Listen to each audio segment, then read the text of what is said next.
File 40. Chapter 40. We was feeling pretty good after breakfast, and took my canoe and went over the river a-fishing, with a lunch, and had a good time, and took a look at the raft and found her all right, and got home late to supper and found them in such a sweat and worry they didn't know which end they was standing on, and made us go right off to bed the minute we was done supper, and wouldn't tell us what the trouble was, and never let on a word about the new letter, but didn't need to because we knowed as much about it as anybody did, and as soon as we was half upstairs and her back was turned, we slid for the cellar cupboard and loaded up a good lunch and took it up to our room and went to bed, and got up about 11:30, and Tom put on Aunt Sally's dress that he stole and was going to start with the lunch, but says, "Where's the butter?" "I laid out a hunk of it," I says, "on a piece of a corn pone."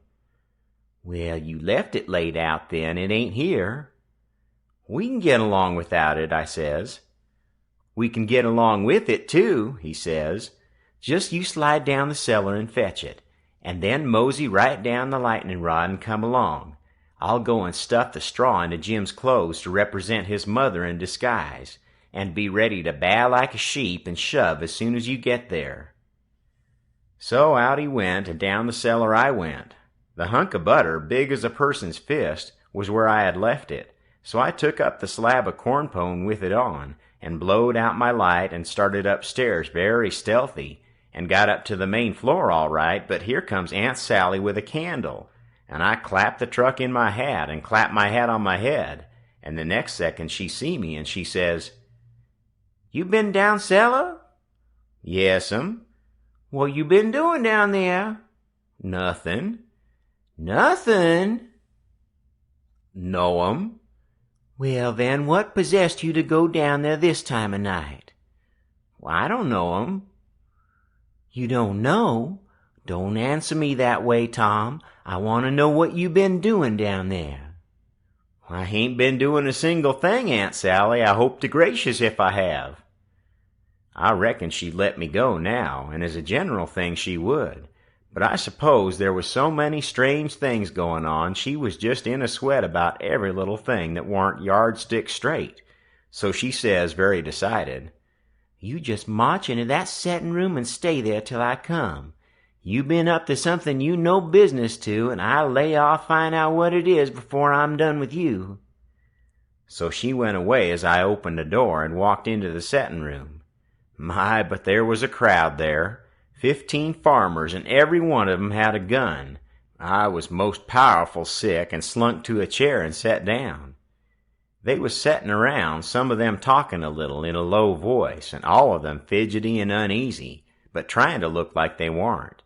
But I knowed they was, because they was always taking off their hats and putting them on, and scratching their heads and changing their seats, and fumbling with their buttons. I warn't easy myself, but I didn't take my hat off all the same.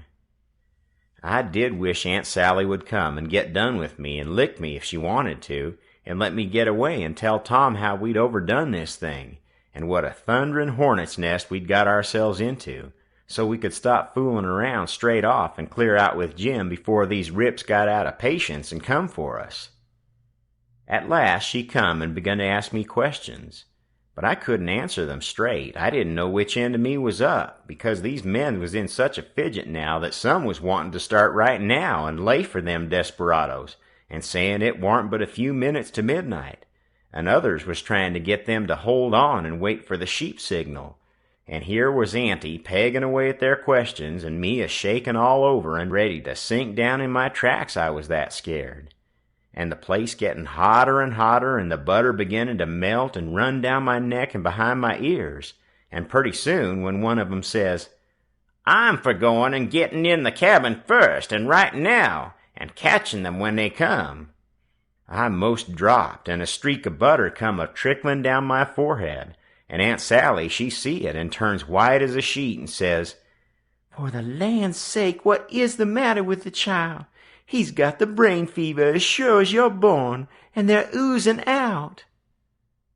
And everybody runs to see, and she snatches off my hat, and out comes the bread and what was left of the butter, and she grabbed me and hugged me and says, Oh, what a turn you did give me, and how glad and grateful I am it ain't no worse. For luck's against us, and it never rains but it pours. And when I see that truck, I thought we'd lost you, for I knowed by the color and all it was just like your brains would be if— Oh, dear, dear, why didn't you tell me that was what you'd been down there for?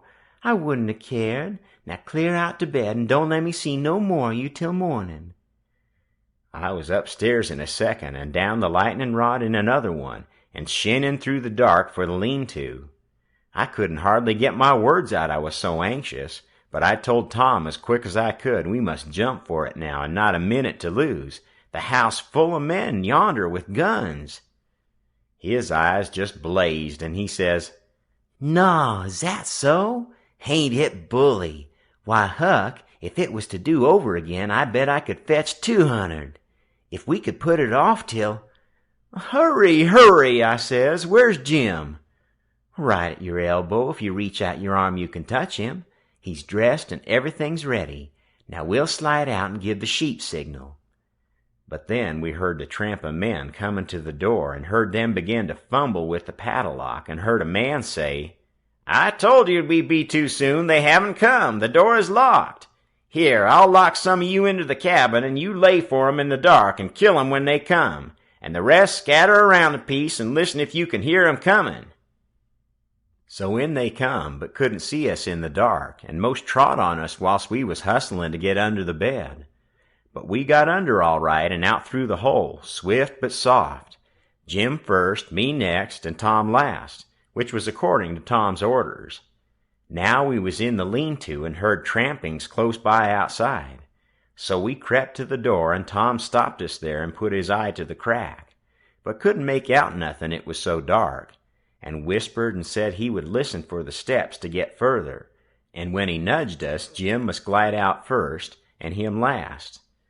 So he set his ear to the crack and listened and listened and listened, and the steps a scraping around out there all the time, and at last he nudged us, and we slid out, and stooped down, not breathing and not making the least noise, and slipped stealthy towards the fence in Injun file, and got to it all right, and me and Jim over it, but Tom's britches catched fast on a splinter on the top rail, and then he hear the steps coming, so he had to pull loose, which snapped the splinter and made a noise, and as he dropped in our tracks and started, somebody sings out, "Who's that? Answer or I'll shoot!" But we didn't answer, we just unfurled our heels and shoved. Then there was a rush and a bang, bang, bang, and the bullets fairly whizzed around us. We heard 'em sing out, "Here they are! They broke for the river! After 'em, boys, and turn loose the dogs!" So here they come, full tilt. We could hear them because they wore boots and yelled, but we didn't wear no boots and didn't yell. We was in the path to the mill, and when they got pretty close onto us, we dodged into the bush and let them go by, and then dropped in behind 'em. They'd had all the dogs shut up, so they wouldn't scare off the robbers. But by this time somebody had let them loose, and here they come, making powwow enough for 1,000,000. But they was our dogs, so we stopped in our tracks till they catched up, and when they see it warn't nobody but us, and no excitement to offer 'em, they only just said howdy and tore right ahead towards the shouting and clattering, and then we up steam again and whizzed along after them till we was nearly to the mill, and then struck up through the bush to where my canoe was laid, and hopped in and pulled for dear life towards the middle of the river, but didn't make no more noise than we was obleeged to. Then we struck out, easy and comfortable, for the island where my raft was, and we could hear 'em yelling and barking at each other all up and down the bank, till we was so far away the sound got dim and died out. And when we stepped onto the raft, I says, "Now, old Jim, you're a free man again, and I bet you won't ever be a slave no more." "And a mighty good job it was, too, Huck. It is planned beautiful, and it is done beautiful, and they ain't nobody can get up a plan that's more mixed up and splendid than what that one was."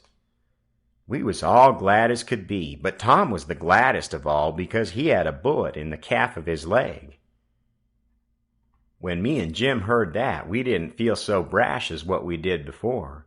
It was hurting him considerable and bleeding. So we laid him in the wigwam and tore up one of the Duke's shirts for to bandage him. But he says, "Give me the rags, I can do it. Give me the rags, I can do it myself. Don't stop now, don't fool around here, and the evasion booming along so handsome. Man the sweeps and set her loose. Boys, we done it elegant, 'deed we did. I wish we'd had the handling of Louis the 16th. There wouldn't have been no son of St. Louis ascend to heaven, wrote down in his biography. No, sir, we'd have whooped him over the border. That's what we'd have done with him, and done it just as slick as nothing at all, too. Man the sweeps, man the sweeps." But me and Jim was consulting and thinking, and after we'd thought a minute, I says, "Say it, Jim." So he says, "Well, den, dis is de way it look to me, Huck. If it was him that is being sought free, and one of the other boys was to get shot, would he say, 'Go on and save me, never mind about a doctor for to save this one'? Is dat like Mars Tom Sawyer? Would he say dat? You bet he wouldn't. Well, den, is Jim gwine to say it? No, sir. I don't budge a step out in dis place without a doctor, not if it's 40 year." I knowed he was white inside, and I reckoned he'd say what he did say. So it was all right now, and I told Tom I was a-going for a doctor. He raised considerable row about it, but me and Jim stuck to it and wouldn't budge. So he was for crawling out and setting the raft loose himself, but we wouldn't let him. Then he give us a piece of his mind, but it didn't do no good. So when he sees me getting the canoe ready, he says, "Well, then, if you're bound to go, I'll tell you the way to do when you get to the village.